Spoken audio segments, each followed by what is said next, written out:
ನಮಸ್ಕಾರ ವೀಕ್ಷಕರೇ, ವಿವಾ ನ್ಯೂಸ್ಗೆ ಸ್ವಾಗತ. ಇದು ಸುದ್ದಿಗಳ ಡಬ್ಬಿ.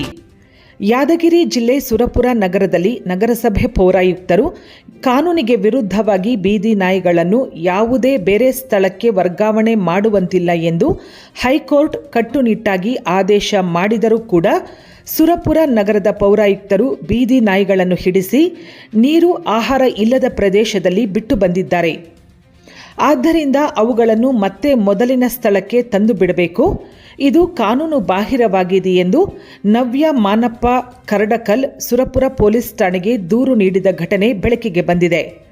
ಸುರಪುರ ನಗರದ ಪೌರಾಯುಕ್ತರು ಕಾನೂನು ಉಲ್ಲಂಘನೆ ಮಾಡಿರುವುದು ಮೇಲ್ನೋಟಕ್ಕೆ ಕಂಡುಬರುತ್ತದೆ ಎಂದು ಸಾಮಾಜಿಕ ಹೋರಾಟಗಾರ್ತಿ ನವ್ಯ ಆಕ್ರೋಶ ವ್ಯಕ್ತಪಡಿಸಿದರು. ಇವರು ಮಾಡಿದ ಕೆಲಸಕ್ಕೆ ಎಷ್ಟೋ ಬೀದಿ ನಾಯಿಗಳು ತಮ್ಮ ಪ್ರಾಣ ಕಳೆದುಕೊಂಡಿವೆ ಎಂದು ಮಾಧ್ಯಮದ ಮೂಲಕ ಹೇಳಿಕೊಂಡಿದ್ದಾರೆ. ಬೀದಿ ನಾಯಿಗಳಿಗೆ ಬದುಕುವ ಹಕ್ಕು ಇಲ್ಲದಂತೆ ಕಾಣಿಸುತ್ತದೆ. ಯಾಕೆ ನೀವು ಆಹಾರ ನೀರು ಇಲ್ಲದ ನಿರ್ಜನ ಪ್ರದೇಶವಾಗಿರುವಂಥ ಸುರಪುರ ತಾಲೂಕಿನಿಂದ 40 ಕಿಲೋಮೀಟರ್ ದೂರವಿರುವ ಗುಡ್ಡಕ್ಕೆ ಬಿಟ್ಟು ಬಂದಿದ್ದೀರಿ? ಕಾರಣ ಏನು ಎಂದು ಸಾರ್ವಜನಿಕರು ಪ್ರಶ್ನಿಸುತ್ತಿದ್ದಾರೆ.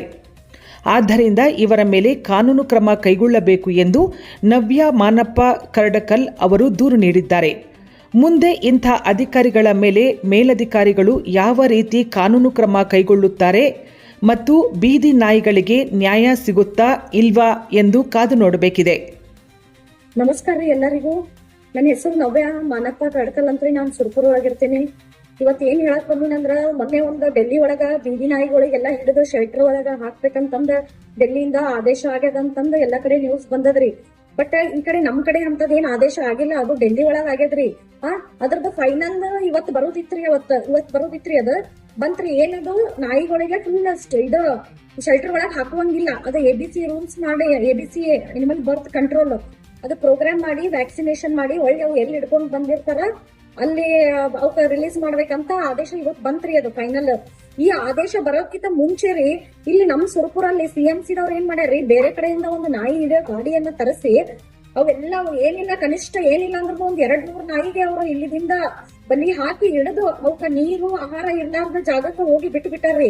ಅವ್ ಎಷ್ಟೋ ನಾಯಿ ಸಹಾಯಕತ್ತವ್ರಿ. ಅದ್ರೊಳಗ ಏನೇನೋ ಆಗ ಎಕಡೆ ಕಡೆ ಹೊಂಟು ಏನೇನೋ ಬಹಳ ತೊಂದರೆ ಆಗ್ಬಿಟ್ಟೈತ್ರಿ. ಹಂಗಾಗಿ ನೀವು ಅವ್ರ ಮೇಲೆ ಕ್ರಮ ತೆಗೆದುಕೊಳ್ಬೇಕ್ರಿ. ಆಮೇಲೆ ಇನ್ನ ಒಂದೇನ್ರಿ, ಇದೆಲ್ಲಾ ಗೊತ್ತಾದ್ಮೇಲೆ ನಾವು ಕಮಿಷನರ್ ಹತ್ರ ಹೋಗಿ ಹೇಳಿದಾರಿ, ಸರ್ ಹಿಂಗ್ ಮಾಡ್ಬೇಡ್ರಿ, ಇನ್ನ ಆದೇಶ ಬಂದಿಲ್ಲ, ಈ ತರ ಮಾಡೋದು ತಪ್ಪು ಅಂತ ಹೇಳಿದಾಗ ಅವ್ರು ನಮ್ಗೆ ಬೈದ್ ಕಳ್ಸಿದ್ರಿ. ನಾವ್ ಮಾಡತ್ತೀವಿ ನೋಡು, ಏನ್ ಮಾಡ್ತೀರಿ ಮಾಡ್ರಿ, ನೀವ್ ಏನ್ ಮಾಡ್ತೀರಿ ಮಾಡ್ರಿ, ನಾವು ನಾಯಿ ಹಿಡಿದು ಸ್ಟಾಪ್ ಮಾಡಂಗಿಲ್ಲ ಅಂದ್ರಿ. ಅವ್ರು ಸ್ಟಾಪ್ ಮಾಡಂಗಿಲ್ಲ ಅಂದಾಗ ನಾವು ಮುಂದ FIR ಮಾಡಿನ್ರಿ. ನಾನು ಇವತ್ತು FIR ಫೈಲ್ ಮಾಡಿನ್ರಿ ಅವ್ರ ಮೇಲೆ ಒಂದು. ಹಂಗಾಗಿ ಅವು ನಮಗ್ ವಾಪಸ್ ಈಗ ರೀಲೊಕೇಶನ್ ಮಾಡ್ಬಾರ್ದಂತ ಇದು ಆದೇಶ ಆಗ್ಯದಲ್ರಿ. ಬಟ್ ಈಗ ಆಲ್ರೆಡಿ ಮಾಡ್ಯಾರ್ರಿ. ಈಗ ಒಳ್ಳೆ ಅವ್ರು ನಾಯಿ ತಂದ ಇಲ್ಲಿ ಬಿಟ್ಟು ನಮಗ್ ನ್ಯಾಯ ಕೊಡಸು ಅಂದ್ರ ಅವ್ರು ಇದು ಮಾಡವಲ್ಲರಿ. ಮತ್ತೆ ಈಗ ಅವ್ರು ಹಂಗ್ ಮಾಡ್ಲಿಕ್ಕಂದ್ರ ನಾವು ಮುಂದ ಇದ್ರ ಬಗ್ಗೆ ಬಹಳಷ್ಟು ಮುಂದುವರಿಬೇಕಾಗ್ತದ್ರಿ. ನಾವು ಪ್ರತಿಭಟನೆ ಮಾಡ್ತೀವ್ರಿ. ಈಗ ತಗೊಂಡ್ ಹೋಗಿದ್ದು ನಾಯಿ ನಮಗ್ ವಾಪಸ್ ಬೇಕ್ರಿ. ಯಾಕಂದ್ರ ಅವು ಅಲ್ಲಿ ನೀರು ಊಟ ಇಲ್ರಿ. ಅವು ಅಂತ ಜಾಗಕ್ಕೆ ಅವ್ರು ಬಿಟ್ಟಾರ್ರಿ. ಸೇಫ್ ಜಾಗಕ್ಕೆ ಬಿಟ್ರೆ ನಾವೇನ್ ಇದು ಮಾಡ್ತಿದ್ದಿಲ್ಲ.